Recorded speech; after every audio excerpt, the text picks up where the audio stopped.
Olá! Hoje a gente vai falar sobre extinção e nosso convidado é o Edson Santos.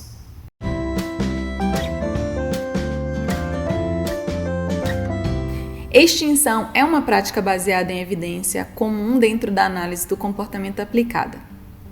Nessa prática, um histórico de reforçamento, ou seja, uma resposta que geralmente era seguida de reforçamento, por exemplo, uma criança que chora e o pai e a mãe vai lá e põe no colo, ou uma criança que chora e de repente aparece doces, salgadinho, comidas preferidas, né? Nesse histórico de reforçamento existe uma quebra da relação de resposta com a consequência reforçadora.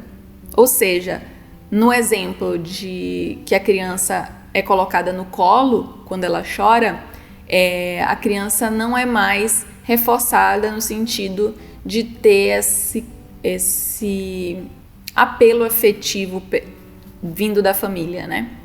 Ou no caso de uma criança que aparecem doces e salgadinhos, não tem mais essa consequência de itens de alta preferência ligada à parte alimentar. De modo geral, muita gente tem muitas dúvidas sobre o processo de extinção. Algumas pessoas acham que a extinção deve ser realizada sozinha, que deve sempre ignorar a criança. No entanto, a gente precisa sempre fazer uma análise funcional, uma avaliação do que exatamente está mantendo aquela resposta, que nem sempre é do choro, às vezes é de um autolesivo, né, como se morder, para que a gente possa escolher as melhores estratégias na redução daquele problema de comportamento. De modo geral, a extinção é utilizada na redução de problemas de comportamento e respostas disfuncionais. O Edson vai explicar um pouquinho mais dessa prática para vocês. Então, partindo da definição, a extinção é a suspensão do reforçamento para uma resposta, para um comportamento. Então, quando a gente deixa de apresentar o reforçamento para uma resposta que normalmente produz esse reforço, a gente pode chamar esse procedimento de extinção. Existem algumas dificuldades na hora de implementar esse procedimento. Então, por exemplo, o primeiro efeito que nós temos ao aplicar a extinção é um aumento na frequência desse comportamento. Então, a gente quer que diminua, aplica um procedimento de extinção e, primeiramente, ele aumenta. Então, muitas vezes, o que acontece? A família desiste do procedimento no meio da implementação. Então, por exemplo, ao levar uma criança para o supermercado, a criança pode pedir por algum item que não seria comprado, não estava no planejamento comprar aquele item.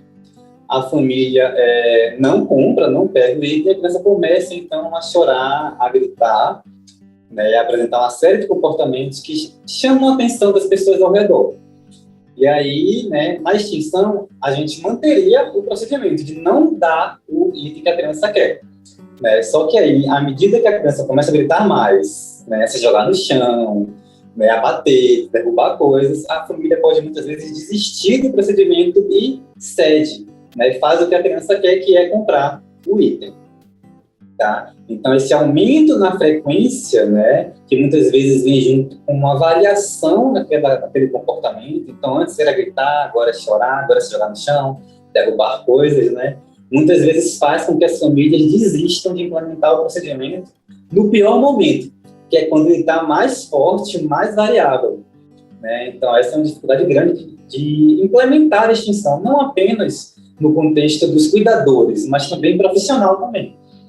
Então, quando você traça um planejamento para implementar a extinção, você precisa ir do início até o fim, passando por todas as fases, por mais difíceis que elas possam aparentar ser.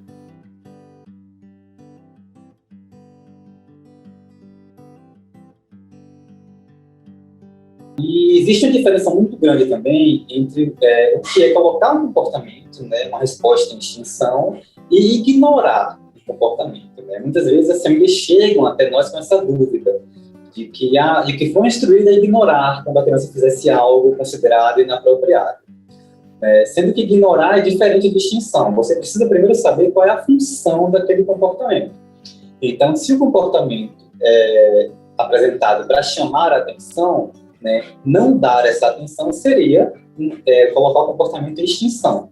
Mas se, por exemplo, o comportamento ele é apresentado para eliminar tarefas, né, interromper a atividade, e você ignora a criança e interrompe a atividade, ela vai conseguir o que ela quer, a partir de um comportamento que é considerado aí inapropriado, né, que é, muitas vezes, gritar, chorar, bater, derrubar coisa no chão. Tá? Então, extinção é diferente de ignorar. Extinção, você vai não mais apresentar a consequência para aquele comportamento. Ignorar não leva muito em consideração a função do comportamento.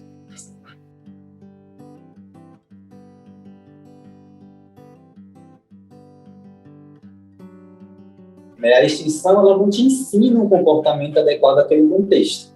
Ela simplesmente ensina que aquilo não vai mais produzir a consequência. Então, o indivíduo apresenta a resposta e não consegue mais aquela consequência.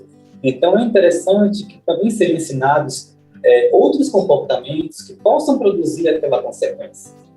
Então, para uma criança, por exemplo, que acaba apresentando comportamentos de derrubar tarefa no chão, de gritar, de bater, para eliminar a atividade, pode ser importante colocar essas respostas em extinção, mas, ao mesmo tempo, ensinar para a criança a pedir por um intervalo da tarefa, que seria uma resposta muito mais apropriada ao contexto, e ela conseguiria o que ela quer, que é interromper a tarefa por algum período de tempo, sem precisar apresentar comportamentos que seriam prejudiciais para outros ou até para si próprios.